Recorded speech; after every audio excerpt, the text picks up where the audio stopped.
I had a customer call a few minutes ago, and he was wanting to figure the quick way to only show the post processors in VCarve, or he has Aspire, of the two machines that he has. So here's how we do it. Let's get into VCarve or Aspire. Either way, it's going to be the same process. So let's get a look.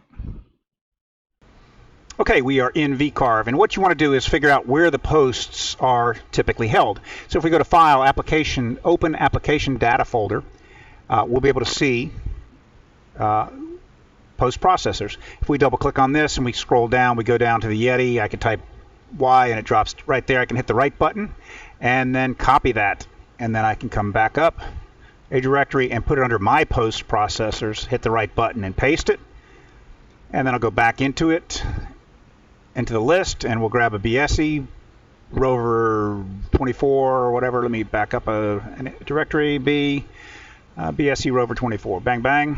Didn't mean to edit it. Meant to hit the right button and copy it.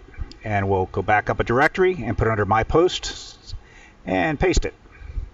And then if we read the README file, this will tell you if any posts are placed here, they'll become the only ones that are displayed in the post processor list. So it's very simple. So we'll close this down and come back into it. And that was VCarve. And then now if we open an existing job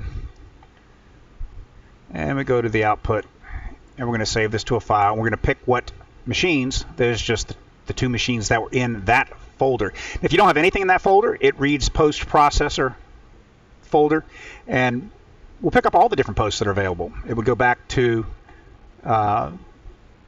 this file.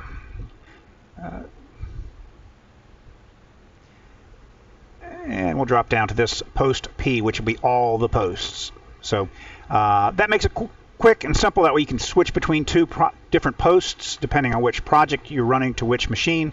Just switch, click, and save the toolpath, and off you go. So hope that helps you. If you have any questions, sales and support for the Yeti SmartBench in the US at YetiSmartBench.com. 205-871-6618 is the phone number. Let us know if we can help you in any way. Thanks.